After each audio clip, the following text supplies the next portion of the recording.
اللهم صل على سيدنا محمد يا رب صل وسلم دائما ابدا على حبيبي. اسلام نے کیا کہا ہے بھائی؟ بدگمانی مت کرو، مثبت سوچو، یہ کہا ہے نا. صحابی نے عرض کیا تھا یا رسول اللہ، ایک صحابی نے دیکھا نا آپ کی کیا نیکی ہے کہ نبی نے آپ کو دنیا میں جنت کی بشارت دی. انہوں نے کہا کچھ بھی نہیں، رات کو سب سے دل صاف کر کے سوتا ہوں. رات کو سوتا ہوں تو کیا کرتا ہوں؟ دل صاف. کہ بھائی جس نے الٹی بات کی اس کو سیدھا کر لیتا ہوں. یہی ہوتا ہے نا کہ وہ یہ جو کہہ رہا تھا یہ غلط مطلب نہیں ہے، اس کا صحیح مطلب بھی لیا جا سکتا ہے. وہ فلاں جو مجھ پہ غصہ ہوا تو اصل میں حسد کی وجہ سے نہیں، اس کے دل میں میری اصلاح کا جذبہ بہت زیادہ ہے، اس لیے وہ ایکسائٹیڈ ہو گیا. سمجھ رہے ہیں کہ نہیں سمجھ رہے ہیں؟ دل صاف کر کے سونا یہ بہت بڑی نیکی ہے. تو وہ کتنا زبردست لفظ تبلیغ والے بولتے ہیں، پازیٹیو کوشش کرتے ہیں نا. آپ سوچو کہ بھائی بڑے کا ادب اس لیے کیا جائے کہ اس کی نیکیاں آپ سے زیادہ ہیں، اس کی زندگی زیادہ ہے تو اس کو زیادہ نیکیوں کا ٹائم ملا ہے، تو غالب یہی ہے کہ نیکیاں اس نے آپ سے زیادہ کی ہوں گی. چھوٹے پہ شفقت یہ سوچ کے کی جائے کہ اس کے گناہ آپ سے کم ہیں. کیا ہٹو بچوں مثال ہے یا نہیں بھائی؟ وہ ہم پتہ کیا کہہ رہے ہوتے ہیں، یہ چھوٹا ہے، اس کو کیا پتہ، میری نمازیں بھی اس سے زیادہ، میری زکاتیں بھی اس سے زیادہ. یہ تو بھی بچہ ہے کل کا، ابھی تو اس نے کوئی قربانی دی نہیں ہے، میں نے ماں باپ کی خدمت بھی اس سے زیادہ کی. اور بڑے کے بارے میں سوچتے ہیں کہ جو بدماشیاں میں کر رہا ہوں وہ اس نے مجھ سے زیادہ ہی کی ہوں گی. ٹھیک ہے نا؟ جو برائیاں مجھ میں ہیں، اس کی عمر 10 سال بڑی ہے تو 10 سال اس کے گناہ مجھ سے زیادہ ہیں. تو عقل کے لحاظ سے تو بات ٹھیک ہے، لیکن جب یہ ٹھیک ہے تو وہ بھی تو ٹھیک ہے نا کہ نیکیاں زیادہ کی ہوں گی اس نے. تو اسلام کہتا ہے کہ دوسروں کے معاملات میں آپ نے کیا سوچنا ہے؟ پازیٹیو، اس کی نیکیوں کی طرف توجہ اور اپنی خامیوں کی طرف توجہ، کہ میری برائیاں اس کی برائیوں سے زیادہ ہیں اور اس کی نیکیاں میری نیکیوں سے زیادہ ہیں. اس کا پتہ ہے فائدہ کیا ہوتا ہے؟ انسان ٹینشن لیس ہو جاتا ہے، ورنہ چڑھتا رہتا ہے بلا وجہ نا. آدھے مسئلے تو اسی وجہ سے پیدا ہو رہے ہیں، لوگوں سے نفرت کی وجہ سے. یہ اتنا برا، یہ اتنا برا، یہ ایسا کیوں، یہ ویسا کیوں، اسی سے ٹینشن میں آ رہا ہوتا ہے. تو اپنے آپ کو اتنا نیک سمجھنے کی ضرورت ہے ہی نہیں. کہتے ہیں کہ عزت ایسی چیز ہے جس کے حصول کی کوشش جس نے کی ہے نا اس کو نہیں ملی کبھی بھی، جس نے کوشش نہیں کی اس کو بہت مل جاتی ہے. تو ایک طریقہ تو یہ بتایا گیا کہ سوچو کیا؟ پازیٹیو. دوسرا طریقہ بتایا کہ اپنے سے کمتر کو دیکھو، کہ جو آپ کو پیسے نہیں ہیں آپ کے پاس تو ان لوگوں کو دیکھو جن کے پاس اتنے بھی نہیں ہیں.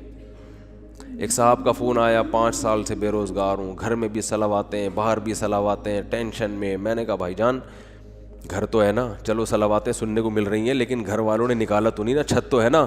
یہ جو فٹ پاتھوں پہ پڑے ہوئے ہیں نا، ان کے پاس رات گزارنے کے لیے چھت میسر نہیں ہے. میں نے کہا گھر میں ناشتہ بھی مل رہا ہے، دوپہر کھانا بھی مل رہا ہے، صلواتیں سنانے کے بعد مل رہا ہے لیکن مل رہا ہے نا. ٹھیک ہے. اور صلواتیں باپ دادا کی طرف سے مل رہی ہیں نا، کوئی یہ تھوڑی کہ پڑوسی سنا رہے ہیں، وہ تو اپنے لوگ ہیں. تو اس لیے میں لوگوں سے 2 باتیں لازمی کہتا ہوں کہ ہسپتالوں میں بیماروں کو جا کے دیکھا کرو، جو خطرناک بیمار پڑے ہوئے ہیں نا، کوئی فالج میں نظر آئے گا، کوئی ڈائلسس پہ ہوگا، کوئی کیا عجیب عجیب آپ کو بیمار نظر آئیں گے. دوسرا ایدھی سینٹر کے مردہ خانے چکر لگا لو آج اس لیے کہہ رہا ہوں کہ پھر اگلے ہفتے تک بھول جاؤ گے. یہاں سے جب بیان کے لیے جاؤ نا، بیان سے فارغ ہو کے تو ایدھی سینٹر کے مردہ خانے کو ذرا ٹچ کرتے ہوئے قبرستان میں تو اصل میں اس لیے عبرت نہیں ہو رہی، وہ مردہ تو نیچے چلا گیا نا، نظر تو آ نہیں رہا. وہ جب آپ ایدھی سینٹر کے مردہ خانوں میں جاؤ گے تو بڑے بڑے فنٹر آپ کو برف کی سیلوں پہ لیٹے ہوئے نظر آئیں گے. بڑی امیدیں تھیں، ہم یہ کریں گے، ہم یوں کریں گے، ایسا کریں گے. فی الحال بحریہ ٹاؤن میں 3 پلاٹ تو لے لیے، ایک اور ہو جائے، طارق روڈ کی 2-4 دکانیں بھی ہو جائیں، ذرا آباد علاقہ ہے، اور دوسری شادی بھی ہو جائے. مفتی صاحب کے بہت سارے ہم نے بیانات سن لیے. اور پھر ایک سر دبائے گی، دوسری پاؤں دبائے گی، ٹھیک ہے نا. ایک صاحب مجھے کہنے لگے میں دوسری شادی کا سوچ رہا ہوں کیونکہ میرے گھر میں بیگم جو ہے نا وہ کام کاج کرتی ہے, میری خدمت تو کپڑے وپڑے استری نہیں ہوتے, تو ایک اور آ جائے گی تو اس کا کام کیا ہو جائے گا, ہلکا ہو جائے گا, وہ استری کر دے گی یہ گھر کے. میں نے کہا میرا خیال ہے کوئی مریخ سے آیا ہوا آدمی ہے بھائی تو, کیونکہ اس زمین میں لوگ اس طرح کی باتیں, نارمل آدمی اس طرح کی باتیں نہیں کرتا, مریخ سے آیا ہوا ہوگا کہیں سے, اس کو پتہ ہی نہیں زمین میں. میں نے کہا تو کر کے تو دیکھ. کہہ رہے ایک روٹی پکائے گی, دوسری سالن پکائے گی. میں نے کہا ایک روٹی سے, جس بیلن سے روٹی پکاتی ہے نا, ایک اس بیلن سے تیرا سر دھونے گی, اور دوسری جس چمچے سے کھانا پکاتی ہے اس چمچے سے وہ چمچہ تیرے سر پہ چلائے گی. تو آپ کہتے ہو یا تو کبھی ترغیب دیتے ہو کبھی ڈراتے ہو. تو میں ترغیب دیتا ہوں مگر اس نیت سے نہیں کہ ایک پاؤں دبائے گی تو ایک کھانا پکائے, یہ نہیں ہوگا. ہو سکتا ہے دونوں کو ہوٹل سے کھلانا پڑے لا کے, کہ تم چپ کر کے بیٹھ جاؤ, لڑو نہیں خدا کا واسطہ, کھانا میں پکاؤں گا. تو یہ سب چیزیں یہ سوچ کے کرنے کا کہتا ہوں میں. تو خیر, تو دو چیزیں اور بھی بہت ساری چیزیں اس میں. بنیادی چیز کیا ہے, بیماروں کو دیکھو, معذوروں کو دیکھو. میں ایک واقعہ سنایا میں نے پچھلے ہفتے, پتہ نہیں یاد نہیں مجھے سنایا یا نہیں سنایا. ابھی میں سفر تھا میرا اسلام آباد میں, تو وہاں ہمارے ایک جاننے والے ملے. انہوں نے وہاں اسلام آباد میں ایک بہت بڑے تاجر ہیں, بہت بڑے تاجر ہیں, کروڑوں روپے کا بزنس ہے ان کا واقعہ سنایا کہ جوانی میں اس آدمی کی آنکھوں کی بینائی چلی گئی. کوئی بیماری ہوئی ہے, بس ایک دم بینائی چلی. ہو جاتا ہے بعض دفعہ کوئی ایسا اٹیک ہو جاتا ہے, وہ بیچارہ علاج کرا کے تھک گیا, اس کی بینائی واپس نہیں آئی. تو انہوں نے بتایا کہ وہ ایک دن نیچے نا اسلام آباد میں وہ بنگلہ ہے اس کا جہاں وہ رہتا ہے, نیچے ایک شکر کندی بیچنے والے نہیں ہوتے, کندھے پہ رومال ہے, شکر کندی بیچ رہے ہیں, شکر کندی نہیں سوری, یہ جو بھٹا بیچ رہے ہوتے ہیں نا, دانے, مکئی کے دانے بیچ رہا تھا. کہہ رہے ہیں اس نے اپنے دوست سے کہا اس مکئی کے جو دانے بیچ رہا ہے نا, آواز آئی نا اس کی, تو اس کو جا کے بولو کہ یہ جب ان اسلام آباد کے بنگلوں میں گھومتا ہوگا احساس کمتری کا شکار ہوتا ہوگا کہ یار میری ایک ریڑھی, مکئی کے دانے, اور میں کیا کتنی ایک اس پہ 5 روپے بچا لیتا ہوگا زیادہ سے زیادہ ہے بھائی. تو میں غریب آدمی ہوں اور یہ کتنے بڑے بڑے لوگ ہیں جن کے بڑے خوبصورت بنگلے, اور میں ایسا غریب. تو اس نے جس کی آنکھوں کی بینائی چلی گئی نا, اس نے کہا اپنے دوست سے کہ اس کو جا کے بتاؤ کہ تو اپنی آنکھیں مجھے دے دے اور میرا بنگلہ لے لے, اور یہ بھٹے کی ریڑھی کس کو پکڑا دے, مجھے پکڑا دے, میں اس پہ راضی ہوں. یعنی اگر یہ قدرت میں ممکن ہے, بہت مشکل ہے بات سمجھانا. یعنی اس کو بتایا کہ اس کو سبق دلاؤ کہ احساس کمتری کا شکار ہونے کی تجھے ضرورت نہیں ہے, تو مجھ سے زیادہ مالدار ہے, میں اپنی پوری دولت بیچنے کے لیے تیار ہوں اگر مجھے کہیں سے بینائی میری واپس لوٹ آئے. یعنی اگر قدرت مجھے یہ آپشن دے کہ بھائی تو اس مکئی بیچنے والے کی جگہ ریڑھی میں صدائیں لگا رہا ہے دھوتی پہن کے اور پھٹے پرانے کپڑے پہن کے گھوم رہا ہے, ہم تجھے اس کی جگہ لے آتے ہیں لیکن آنکھیں مل جائیں گی, اور اس کو بنگلے میں لا کے بٹھا دیتے ہیں لیکن آنکھیں اس سے چھین لیں گے. تو سیٹھ نے کہا کہ اس کو بولو کہ میں اس پہ راضی ہوں لیکن تو اس پہ راضی نہیں ہوگا, تو اس لیے اللہ نے تجھے مجھ سے زیادہ نعمتیں دی ہیں. تو بھائی شکر کرنا سیکھو اللہ کے بندو. آج ناشکری بہت ہو رہی ہے. ہمارے حضرت مفتی رشید احمد صاحب رحمہ اللہ تعالی, بہت دفعہ یہ واقعہ سنا ہے, بس مختصر بتاؤں گا. 60 سال کی عمر تک انتہائی غربت میں وقت گزارا انہوں نے, انتہائی غربت, اور دارالعلوم کورنگی کے شیخ الحدیث تھے, جو سب سے بڑا عہدہ ہوتا ہے. یہ جو لوگ آج مولویوں کو صبح و شام برا بلا کہتے ہیں نا, ان اکابر نے, ان مولویوں نے اس طرح پیٹ کاٹ کے دین کو بچایا ہے. سمجھ رہے ہو, پیٹ کاٹ کے, اتنے بڑے بڑے عہدوں پہ بھی تنخواہیں نہیں ہیں, ایسے پیٹ کاٹ کے دین کو بچایا ہے. تو حضرت فرماتے ہیں کہ ہمارے پاس صبح ناشتے میں انڈا خریدنے کے پیسے نہیں ہوتے, تو روزانہ دال. ایک دن ایک مہمان نے کہا کہ آپ کے جب بھی آؤ دال ہی پکی ہوئی ہوتی ہے. حضرت فرماتے ہیں ہم نے تو کبھی سوچا بھی نہیں تھا روزانہ دال کھاتے ہیں. اس نے کہا کہ روز دال پکی ہوئی ہوتی ہے. تو حضرت نے فرمایا, میں نے کہا حلال اتنا ہی ملتا ہے. حلال کیا ہے, اتنا ہی ملتا ہے. تو حضرت فرماتے ہیں اس کے بتانے سے ہمیں خیال آیا کہ واقعی ہم اتنے دنوں سے دال کھا رہے ہیں. آپ کہہ سکتے ہیں وہ غریب گھر میں پیدا ہوئے ہوں گے, ایسا نہیں ہے. ہمارے حضرت انڈیا کا جو پنجاب ہے نا, لدھیانہ, اس کے جو چودھری گھرانہ ہوتا ہے نا, بڑے وڈیرے, ان گھروں میں پیدا ہوئے تھے. والد صاحب ٹھیک ٹھاک مالدار تھے. گاؤں کے جو ہوتے ہیں نا بڑے وڈیرے, مدرسے میں آنے کے بعد کیا ہو گئے, کیونکہ مدرسے میں تو کوئی سورس آف انکم ہی نہیں, وہ اتنی چھوٹی چھوٹی تنخواہیں مدرسے. اب تو پھر بھی تھوڑی سی بہتر ہوئی ہے, ورنہ ابھی بھی مدرسے کے ٹیچروں کی تنخواہیں بیچاروں کی ایسے ہی ہوتی. اس لیے مدرسے کے علماء کے ساتھ تعاون کیا کریں. سمجھ رہے ہو کہ نہیں سمجھ رہے؟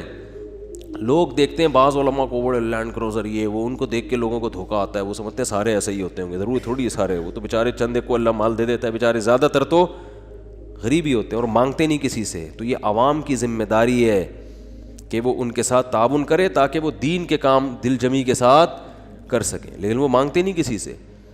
اور جو مانگ رہے ہوتے ہیں وہ صحیح, وہ عالم جو بھیک مانگ رہے ہوتے ہیں نا لوگوں سے کبھی, اس سے وہ پھر وہ عالم نہیں ہوگا, اس کی تحقیق کرو. تو ہمارے دینی مدارس میں بہت سے علماء ہیں بیچارے دن رات تدریس میں لگے ہوئے ہیں, کبھی کسی کے سامنے اپنی حاجت پیش نہیں کرتے. تو ہمارے حضرت فرماتے ہیں کہ ان حالات میں جب میرے پاس انڈا خریدنے کے پیسے نہیں ہوتے تھے اور میں سال میں ایک مرتبہ اپنے شیخ کی زیارت کے لیے لاہور جایا کرتا تھا, تو وہ جو سال میں ایک مرتبہ ان کی خدمت میں جاتے تھے تو ہر مہینے تنخواہ سے تھوڑے تھوڑے پیسے بچا کے سال میں ایک مرتبہ اس قابل ہوتے تھے کہ بس یا ٹرین کا کرایہ جمع ہو جاتا تھا ان. لیکن آپ دیکھو اہل اللہ کی صحبت کی اہمیت کتنی تھی, کیونکہ اگر یہ صحبت نہ ملتی نا تو پھر غربت میں یہ توکل نہیں ہوتا. تو اپنے شیخ سے ملنے کے لیے جایا کرتے. ہمارے ہاں بزرگ ہوتے ہیں اس لیے ہم بزرگوں کی زیارت کے بھی قائل ہیں. بعض لوگوں کے ہاں بزرگ کا سیٹ اپ ہی نہیں ہے, بزرگی کا سسٹم ہی ختم ہو گیا ان کے ہاں. تو جن کے ہاں ہوتا ہے ان کے ہاں یہ سارے سیٹ اپ ہوتے ہیں, ٹھیک ہے نا, کہ وہ اپنے بزرگوں کی زیارت بھی کرتے ہیں. بعض لوگوں نے ہر بزرگ میں اتنے کیڑے نکال لیے کہ معاشرے سے بزرگوں کو ہی کیا کر دیا ہے, بزرگی معاشرے سے شارٹ ہو گئے ہیں. ایسا نہیں ہوتا, ہر دور میں بزرگ ہول سیل کے حساب سے رہیں گے. تو خیر, تو حضرت فرمایا کرتے تھے اس کنڈیشن میں اپنے آپ کو دنیا کا سب سے بڑا سیٹ سمجھتا تھا. فرماتے ہیں کہ میں یہ حالات بیان کرتے ہوئے بھی ڈر لگ رہا ہے کہ ناشکری نہ ہو جائے. پھر اللہ نے 60 سال کی عمر کے بعد حضرت کو بہت پیسہ دیا, پھر اسٹائل ہی چینج ہو گیا تھا حضرت کا. بھائی جب اللہ نے غریب رکھا ہے تو غریبوں کی طرح, جب پیسہ آیا تو پھر وہ حدیث ان اللہ یحب ان یرا اثر نعمتہ علی عبدہ, اللہ چاہتے ہیں کہ جب اللہ نے کسی کو نعمت دی ہو. صحیح بخاری کی حدیث ہے کہ ایک صحابی کو دیکھا پراگندہ حال, پوچھا کیا تمہارے پاس پیسہ نہیں ہے؟ فرمایا ہاں. تو فرمایا کہ نظر کیوں نہیں آ رہا؟ تو امیر آدمی کی سواری, امیر آدمی کا گھر, امیر آدمی کا لباس اور امیر آدمی کی خوراک, ان 4 چیزوں سے پیسہ جھلکنا چاہیے. سمجھتے ہو کہ نہیں سمجھتے؟ اگر آپ کو اللہ نے خوب پیسہ دیا ہے اور ہونڈا 50 رکھی ہوئی ہے آپ نے اور اس پہ گیس لگوائی ہوئی ہے, تو یہ نعمت کی ناقدری ہے, یہ سادگی نہیں ہے. اگر آپ کو پاس ٹھیک ٹھاک پیسہ ہے اور آپ لنڈے کی پینٹیں پہن کے گھوم رہے ہو تو یہ نعمت کی ناشکری. کھانے کے لیے آپ کے پاس ٹھیک ٹھاک پیسہ ہے اور آپ انڈے والا برگر تلاش کرتے ہو, یا تو پسند ہی انڈے والا ہو تو ایک الگ بات ہے, پیسہ ہو پھر بھی انڈے والا برگر کھا رہے ہو, تو یہ قناعت نہیں ہے, یہ سادگی نہیں ہے, یہ کنجوسی ہے. کنجوسی, اٹ از کالڈ کنجوسی. اگر آپ کے پاس پیسہ ہے اور آپ بیگم کو بھی ہر وقت کیلکولیشن کر کے نا اس کو حساب لیتے رہتے ہو کہ کتنے انڈے کھائے آج تو نے. بعض لوگ ایسے بھی ہیں کمبخت, بالکل ہی پاگلوں کی طرح زندگی ایک عذاب بن ڈالا ہوا ہے بچوں کو اپنے. ایک خاتون نے بتایا کہ میری ساس نگرانی کر رہی ہے, 2 روٹی کے بعد تیسری کا حساب ہوتا ہے, 2 کے بعد تیسری پکنا کیا ہے؟ منع ہے. اگر غربت ہے تو بھائی پھر تو اللہ کا بس یہی پھر نعمت ہے اللہ کی, یہ شکر کرو مل تو رہا ہے. لیکن اگر پیسہ دیا ہے تو حدیث میں آتا ہے اللہ یہ چاہتے ہیں کہ وہ نعمت کے اثرات بولو بھائی نظر آئیں. ہاں فخر نہ ہو, غریبوں کو نیچا دکھانے کے لیے نہیں کہ وہاں جا کے کالر اونچر کر کے دکھا رہا ہے میری گھڑی دیکھو, میری بھی گھڑی ہے, ٹھیک ہے نا, میرا لباس اور میرے پیسے, یہ نیچ دکھانے کے لیے تو یہ تو حرام ہو جائے گا, فخر کے لیے حرام ہے. اور اس سے اترائے نہیں آدمی, یہ سمجھے اللہ کی طرف سے بھیک ملی ہوئی ہے, اچھے کپڑے پہن لیے بھائی اللہ نے دیا نا. کسی کو بھیکاری کو آپ 3 پیس سوٹ ٹائی پہنا دیں اور اچھا انڈے والے کسی ہٹا کے زنگر برگر کھلا دیں, اس کو پیزا کھلا دیں, تو وہ کھائے گا شکر کر کے, تواضع پیدا ہوگی, فخر نہیں کرے گا. تو یہ اللہ نے بھیک میں دیا ہوا ہے ہمیں, کسی کو لینڈ کروزر دے دی تو وہ فخر نہ کرے, بولے بھائی اللہ نے مجھے دی ہے, میری اپنی تھوڑی ہے, یہ اس کو رکشا دے دیا, مجھے کیا دے دی, لینڈ کروزر دے دی, تو نہ یہ میری ہے نہ یہ اس کا ہے, تو فخر کس بات کا. تو بس نعمت کو انجوائے تو کرو, غریبوں کو کمتر نہ سمجھے. کیوں نہ سمجھے, ہو سکتا ہے بھائی آخرت میں یہ لینڈ کروزر میں ہو اور آپ کو رکشا بھی میسر نہ ہو, الٹا معاملہ نہ ہو رہا ہو, تو مرتے ہی سب ختم. تو آخرت ہے اصل. تو ہمارے حضرت کیا کرتے تھے, غربت میں, انتہائی غربت میں, حضرت فرماتے ہیں میں یہ نہیں سمجھتا تھا کہ مجھے صبر کا ثواب حاصل کرنا ہے, نہ فرمائے تو بڑا خطرناک ہو جائے گا. جب کوئی ٹینشن میں ہوتا ہے تو ہم کہتے ہیں صبر کرو ثواب ملے گا, ایسا ہی ہوتا ہے نا.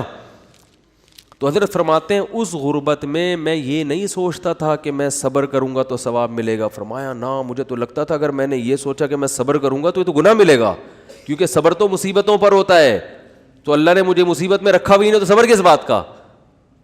تو فرماتے تھے میں یہ سوچتا تھا کہ میرے اللہ کا اتنا فضل, وہ میرا 2 وقت روٹی مجھے دے دیتا ہے, 2 وقت کی روٹی مجھے, بولو بھائی, مل جاتی. فرماتے ہیں میرا گھر بھی ذرا غریب علاقے میں تھا, دور تھوڑا لوگوں سے, تو فرماتے ہیں میں سوچتا تھا بادشاہ ہمیشہ پبلک سے ذرا ہٹ کے رہتے ہیں, اسٹائل ہے ہمارا, پبلک میں نہیں رہیں گے, تھوڑا سا ہٹ کے, مزاج شاہانہ ہے نا.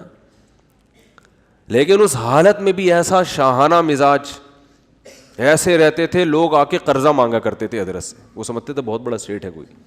اور حضرت کو گرینری کا شوق تھا, پودے لگانے کا شوق تھا, تو پودے لگانے کے بعد نا پانی دینے کے لیے وہ نہیں, خریدنے کے پیسے نہیں تھے, وہ نہیں پودوں کو پانی دیتے, وہ کیا ہوتا ہے, فوارہ ہوتا ہے نا, کہتے ہیں ہم نے پھر جگاڑ کر کے کیلیں ٹھوک کے ایک اپنا گھر میں فوارہ بنایا ہوا تھا, ٹھیک ہے نا. تو پھر جب اللہ نے پیسہ دیا تو پھر ہٹو بچوں. پھر یہ نہیں کہ دیکھو کنجوس, دیر آر 2 types آف کنجوس, یہ دیر آر 2 type بہت جگہوں پہ میرے بیان میں آج کل آ رہا ہے, اس سے یاد رہ جاتا ہے. انگلش میں کنجوس کو کیا کہتے ہیں, مائزر. اردو میں کیا کہتے ہیں, کنجوس. اور کوئی لفظ نہیں ہے, عربی چونکہ بلیغ زبان ہے نا, تو عربی میں دیر آر 2 types آف کنجوسز. کنجوس لوگوں کی کتنی ٹائپس ہیں, 2. ایک کو بخیل کہا جاتا ہے اور ایک کو شحیح, شین حلوے والی ہے, پھر حلوے والی ہے, یہ آسانی سے سمجھ میں آتی ہے, حلوے والی ہے آسانی سے سمجھ میں آ جاتی ہے نا, ہاں بولتا تو سمجھ میں نہیں آ رہا ہوتا. اس کو کہتے ہیں شحیح. بخیل کہتے ہیں اپنی دولت پہ سانپ بن کے بیٹھ گیا, لوگوں پہ بالکل بھی خرچ نہیں کرتا, خود ہی میں لگا رہتا ہے. کنجوس, شحیح یعنی شح کہتے ہیں کم بخت اپنے اوپر بھی خرچ نہ کر رہا ہو, ہے بھائی. ایک تو ہوتا ہے نا پبلک کے لیے سخی نہیں ہے, سارا بچا کے خود ہی کھاتا رہتا ہے, جیسے وہ ایک کنجوس باپ تھا. یہ قصے جو پہلے سے بیان سن رہے ہیں انہوں نے بہت دفعہ سن لیے ہوں گے, نئے لوگ آتے ہیں تو سنانے میں کوئی حرج نہیں ہے. عرب میں نا باپ دادا کی شاعری پہ فخر کا رواج بہت زیادہ تھا, باپ دادا کی شاعری پہ فخر کہ میرے ابا ایسے, وہ کہتے ہیں میرے ابا ایسے. تو ایک شاعر نے اپنے باپ کی سخاوت شاعری میں بیان کی اور مقابلہ جیت گیا کہ میرے ابا ایسے سخی, میرے ابا ایسے سخی, کبھی دسترخوان نہیں لپیٹا گیا ان کا, اور دیگ ہمیشہ چولہوں پہ جلتی رہتی تھی, اور لوگوں کا تانتا, ایسی شاعری کی ہے کہ مقابلہ جیت گیا بھائی. ایک دن ایک بندہ اس کے گھر میں ملنے کے لیے آیا, تو دیکھا کہ اس کا جو ابا ہے نا, جس کی سخاوت بیان کر کے یہ مقابلہ جیتا تھا, اس ابا کو دیکھا کہ بکری کے تھن سے منہ لگا کے دودھ پی رہا ہے.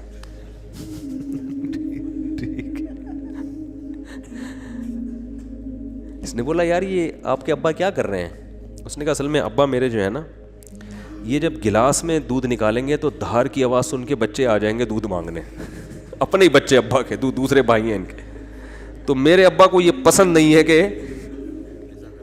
یہ دودھ بچے پئیں, اس لیے بچوں کو آواز نہ جائے تو ڈائریکٹ تھنوں سے دودھ لگا کے پئیں. کہہ رہے ہیں یہ وہ ابا ہیں جن کی سخاوت بیان کر کے میں نے مقابلہ جیتا ہے, لیکن یہ ابا بخیل تھا, شحیح نہیں تھا. اپنے اوپر تو خرچ کر رہا ہے نا کہ چلو بچوں پہ نہیں کھلا رہا, کم بخت خود ہی پی رہا ہے سارا دودھ. وہ دیسی گھی والا بھی سنانا پڑے گا یار, کیا کرے یار. وہ ایک کنجوس, جلدی جلدی سناؤں گا, جو کئی دفعہ لوگوں نے سنا وہ پھر بور ہو جاتے ہیں. ایک کنجوس دیسی گھی لے کر آیا, ڈبہ لے کر آیا, تو بچوں سے کہا کہ اس کو کھولنا نہیں ہے, ڈبے سے لگا لگا کے کھاؤ نا, کیونکہ باہر بھی چکنائی ہوتی ہے نا. جب یہ ڈبہ بالکل چکنائی ختم ہو جائے گی نا, پھر ڈبہ کھلے گا اندر سے. اسی دوران اس کا سفر ہوا تو اس نے اس خطرے سے کہ ڈبہ بچے کھول نہ لیں, الماری میں لاکر میں ڈبہ بند کر کے چلا گیا. 1 مہینے بعد آیا, بچوں سے پوچھا دیسی گھی تو نہیں, ڈبہ تو نہیں کھولا؟ نہیں ابا. پھر کیا کرتے تھے؟ ابو الماری سے روٹی لگا لگا کے کھاتے تھے. ایک تھپڑ مارا ان کو, کہہ رہے کم بہت کچھ دن گھی کے بغیر صبر نہیں کر سکتے. اٹ از کالڈ کنجوس. یہ صحیح نہیں ہے, کیونکہ خود تو استعمال کرے گا نا, چپ چپ کے کھائے گا. تو وہ بھی جو بکری کے تھنوں سے منہ لگا کے دودھ پی رہا ہے, کم از کم خود تو پی رہا ہے نا. اور کنجوس کی جو سپرلیٹو ڈگری ہے وہ یہ ہے کہ خود بھی نہ پیے کہ دودھ کم نہ ہو جائے. تھنوں میں دودھ جمع ہوتے ہیں, وہ نے دے رہا ہے یار کہیں کم نہ ہو جائے, پھر 2 قطرے نکالے کہیں سوکھ نہ جائے, بس اتنا. تو یہ آج معاشرے میں, پہلے تو ہم ان چیزوں کو لطیفہ اور مذاق سمجھتے تھے, لیکن جب آدمی چلتا پھرتا ہے نا, دیکھو ہم نے تو 8-10 سال علماء کے ساتھ گزارے, پبلک سے ہمارا ریلیشن ہی ختم ہو گیا تھا. جب مدرسوں میں گئے نا تو وہ سارے دوستیاں یاریاں چھوٹ گئی, بالکل ایک علماء صلحاء کے ساتھ بیٹھنا, ان کی سخاوتیں ہم نے اتنی دیکھی ہم حیران ہوتے تھے. جب پبلک میں دوبارہ جانا ہوا نا تو پھر ایک عجیب ماحول نظر آیا کہ یار یہ کیا ہو رہا ہے. تو ہم نے ایسے لوگ بھی دیکھے دوسروں پہ خرچ نہیں کرتے, اور ایسے بھی دیکھے جو اپنی جان پہ بھی خرچ کرنے کے لیے تیار نہیں ہے. بچاؤ بچاؤ بچاؤ بچاؤ. بھائی تو خرید لے گاڑی یار, کیا جا رہا ہے, اچھی گاڑی میں گھوم لے بھائی. تو اچھے لوگ بھی ملتے ہیں. ایک صاحب کا وزن ذرا زیادہ تھا, وہ گاڑی میں 2 سیٹیں بک کراتے تھے جب بھی بس میں جانا ہوتا نا. مجھے کہنے لگے یار میں تھوڑا سا بھاری ہوں تو مجھے چپک کے بیٹھنا پڑتا ہے, تو پچھلی آدھی سیٹ میں لے لیتا ہوں. ڈرائیور سے بولتا ہوں اس پہ 2-3 بندوں سے زیادہ نہیں بیٹھیں گے, میں ڈبل ٹکٹ دیا ہے. مجھے اچھا لگا. انہوں نے کہا یار سہولت کے لیے انسان پیسے کماتا ہے تو سفر تو تمیز سے گزر جائے نا. تو پیسے خرچ کرنا سیکھو اللہ کے بندو. جو کام پیسوں سے ہو سکتا ہے وہ خود نہیں کرو, ٹھیک ہے نا. جو اللہ نے اگر دیا ہے پیسہ, خود کچھ اور کر لو, پھر ٹائم بچاؤ اپنا. تو میری عادت پتہ ہے کیا ہے, میرے پاس اگر پیسے ہوتے ہیں تو میں اپنا ٹائم کو بچانے کی بڑی فکر کرتا ہوں. ابھی گاڑی پنچر تھی, پنچر بھی نہیں, ہوا کم تھی, تو میں نے کسی سے کہا یار تو ڈلوا کے لے آ. میرے دل میں سوچا اس کو زیادہ پیسے دے دوں گا میں, جتنا ان کے بنتے ہیں تھوڑے سے کیا ہو جائیں گے, کہ یہ کام بھی انہیں سے لے لو یار, اپنا ٹائم میں کسی اور چیز میں لگا لو, ٹھیک ہے نا. اگر ہیں اللہ نے دی ہیں, بعض دفعہ ہوتے ہیں بعض دفعہ نہیں بھی ہوتے ہیں. آدمی خود ہی دھکا لگا کے بائک کو گھسیٹ کے لے جا رہا ہوتا ہے تو وہ بھی ٹھیک ہے. تو جب ہوں تو الگ حکم ہے, جس دن جیب میں نہیں ہے تو پھر الگ حکم ہے. تو کیا بات چل رہی تھی, ہاں, تو ہمارے حضرت کے پاس جب پیسہ آیا تو پھر حضرت شو روم میں گئے, فرمایا گاڑی چاہیے. انہوں نے کہا کون سی گاڑی ہے؟ فرمایا گاڑی دکھاؤ, گاڑی جس کو کیا کہہ سکتے ہو, لوگ بولیں کہ یہ کیا ہے, لوگوں میں فخر کے لیے نہیں, اپنے سکون کے لیے. تو پھر حضرت نے کویت کے شہزادے سے گاڑی خریدی تھی معذرت کے ساتھ. کس سے گاڑی خریدی؟ اپنا گھر نہیں بنایا, اس لیے کہ فرمایا کہ میری عمر اب 65 سال ہو گئی, اپنا ذاتی گھر کا کیا کرنا ہے میں نے. بچے اسٹیبل ہیں, ان کو لیے بھی کوئی پراپرٹی بنانے کی ضرورت نہیں ہے, سب اچھا ان کی جاب بھی ہو گئی تھی بچوں کی, مدینہ یونیورسٹی چلے گئے تھے, تو ضرورت ہی نہیں ہے. انہوں نے کہا کوئی ضرورت ہی نہیں ہے گھر ور بنانے کی, تو گاڑی خریدو اچھی, گاڑی کی استعمال میں آ رہی ہے. لیکن ہمارے یہاں 65 سال میں پیسہ آئے تو سب سے پہلے ٹینشن کیا ہوگی, یار آج تک ذاتی گھر نصیب نہیں ہوا, کیا ہونا چاہیے اب؟ ابے اب تو پیسہ آیا, 10-15 سال رہ گئے, کھا لو یار بیٹھ کے, اچھا کھا لو. ساری ٹینشن لے کے بحریہ ٹاؤن میں مکان کی فکر میں لگا دے گا وہ. یعنی پیسہ آنے کے بعد ٹینشن ختم ہونے کے بجائے بڑھ جاتی ہے ٹینشن. تو پھر آخر میں جب بہت اللہ نے پیسہ دے دیا تو پھر حضرت نے اپنی اہلیہ کے لیے ایک فلیٹ خرید لیا تھا کہ میرے انتقال کے بعد ان کے لیے پاس کوئی کیا ہو ٹھکانہ. خود نہیں شفٹ ہوئے اس میں کہ میں جب انتقال ہو جائے گا تو یہ یہاں رہ لیں گی. اللہ نے اتنا دے دیا, انہوں نے کہا چلو ایک فلیٹ ان کے لیے لے لیتے ہیں, دنیا سے جانے کے بعد ان کے پاس کیا ہوگا, ایک ٹھکانہ ہو جائے گا. تو آسان زندگیاں ان لوگوں نے گزاریں, تبھی جب بھی ان کے پاس جاؤ, جب غربت میں تو بھی خوش, پیسہ آیا تو بھی خوش, ایک جگہ بہت پیسہ ڈوب گیا تو کاروبار میں لگایا تو بھی خوش. اتنی سی کہتے ہیں نا پیشانی پہ کوئی لکیر آ جائے نا کہ اتنا. اور اس دور میں جن لوگوں نے اس کاروبار میں پیسہ لگایا تھا ان میں بہت سے ہارٹ اٹیک سے مر گئے تھے.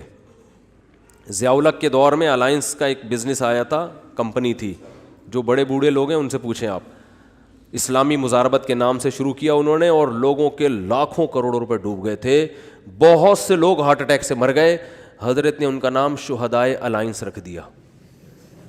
فرمایا یہ اچھی شہادت نہیں ہے. اللہ پوچھے گا کیوں جان دی؟ اے اللہ اس پیسے کے پیچھے ٹینشن بہت. تو اللہ کہے گا کم بخت مسافر خانہ تھا, 2 روٹی صبح تجھے ملتی تھی, 2 روٹی. اور ان کو تو مالداروں کو تو جن کے پیسے اتنے ڈوب رہے ہیں تو اور زیادہ لگژری لائف اسٹائل ہوتا ہے, تو زیادہ سے زیادہ گھر بک جائے گا تو کرائے پہ رہ لے. اڑے W11 میں سیٹ نہ ملے تو لٹک کے سفر کر لو یار, کیا جا رہا ہے, سفر ہی ہے نا, آگے اسٹیشن پہ آگے اڈے پہ اتر جانا ہے. اب آپ کو چونکہ سیٹ نہیں ملی, اب آپ گئے ڈرائیور کے پاس, بولے ابے مجھے بس کے نیچے دے کے مار دے یا گولی سے ماروں گا. مسافر خانہ ہے میرے بھائی, بیٹھنے کی جگہ مل جائے بہت اچھا, نہیں تو لٹک کے. دیکھو سفر سمجھتے ہیں نا, تو انگوٹھا ٹکانے کی جگہ مل جائے نا, اس پہ بھی لوگ سفر کر لیتے ہیں. کنڈکٹر سے بول لیتے ہیں تو بس ہٹ جا تھوڑا سا, اتنا سا پاؤں ٹکانے کی جگہ مل جائے بھائی, اگلے اڈے پہ اترنا ہے. ہمارے ساتھ تو ایسا, ہم تو جب آج کل تو میں تھوڑا مشہور ہو گیا ہوں تو کہیں جا نہیں سکتا ایسے, ورنہ W11 کا جو مزہ ہے وہ اب اللہ جنت میں لے جائے تو W11 میں سفر ضرور کریں گے وہاں پہ. اب تھوڑا مشہور ہو گئے تو وہ سب پہچان جاتے ہیں, پھر ایک بڑا مسئلہ ہو جاتا ہے. تو ورنہ ہم نے تو بہت دفعہ ایسے سفر کیا ہے.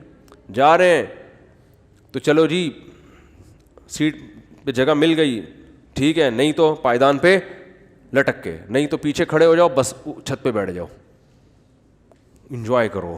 ٹھیک ہے نا, کیسا مزہ آ رہا تھا چھت پہ بیٹھے ہوئے جا رہے ہیں. تو کہاں سے کہاں بات چلی گئی. تو جو میں یہ پورا واقعہ اس پہ سنا رہا تھا, ہمارے حضرت کیوں اپنے آپ کو اتنا مالدار سمجھتے تھے, کیوں سمجھتے تھے؟ اس لیے کہ حضرت فرماتے تھے جو بیسک بنیادی ضرورتیں اللہ نے پوری کر دیں, اور بہت سوں کے پاس تو یہ بھی نہیں ہے. گھر تو ہے نا سر چھپانے کو, چاہے کرائے پر ہو, ہے تو نا, بہت سے تو روڈ پہ سو رہے ہیں. کیا حالات ہیں لوگوں کے گھروں میں, جا کے دیکھو پتہ چلتا ہے کیسی خطرناک بیماریاں لگی ہوئی ہیں. تو اسلام نے ہمیں, جو میں آیت پڑھ رہا تھا اس میں یہ بتایا کہ تم اس خوش فہمی میں مت رہو کہ جس حالت میں آج ہو ہمیشہ اسی حالت میں رہو گے. اللہ نے تم سے ایسا کوئی ایگریمنٹ نہیں کیا ہے. تو اب کرنا کیا ہے؟ عمل کو فوکس کرنا ہے, عمل. تو اللہ تعالیٰ نے قرآن میں کیا فرمایا کہ کسی کتاب میں نہیں لکھا. ہاں, تو اب مسئلہ یہ ہے کہ جس خوشی میں انسان ہوتا ہے اس میں اللہ کو بھول جاتا ہے وہ. تو اسی خوشی میں اللہ کو یاد رکھنا ہے. اس کا فائدہ یہ ہوگا کہ جب کوئی ٹینشن کا معاملہ آئے گا تو پھر اللہ آپ کو یاد رکھے گا. کیسے یاد رکھے گا؟ یا تو وہ ٹینشن دور کر دے گا, یا اس ٹینشن میں اللہ آپ کو صبر کی توفیق دے گا, حوصلہ دے دے گا اللہ آپ کو. خودکشی کے خیالات نہیں آئیں گے آپ کے دل میں. پیغمبروں کی سیرت اٹھا کے دیکھیں, کیسے کیسے غموں میں زندگی گزری, مگر ان غموں میں بھی انہوں نے ڈپریشن کی گولیاں بولو نہیں کھائی ہیں. ہمیشہ ان کی زبان سے اچھے الفاظ نکل رہے ہیں. اعلم من اللہ ما لا تعلمون, میں اللہ کے بارے میں وہ کچھ جانتا ہوں جو تم نہیں جانتے. یعقوب علیہ السلام کہہ رہے ہیں. ایوب علیہ السلام نے بیماری میں ایسا صبر کر کے دکھایا, اللہ فرماتے ہیں نعم العبد, کیا خوب بندہ تھا, کیا کتنے خوش قسمت کہ اللہ آخری کتاب میں آیتیں نازل کر رہا ہے کہ ایوب کیا خوب بندہ تھا, کیا خوب بندہ تھا. دیکھو ایوب علیہ السلام بیماریوں میں, اگر بیماریوں میں زندگی نہ گزری ہوتی تو اتنے خوبصورت الفاظ ان کے لیے آخری کتاب میں نازل ہوتے. فرض کر لو صحت میں زندگی گزر گئی ہوتی تو گزر تو گئی نا, ختم.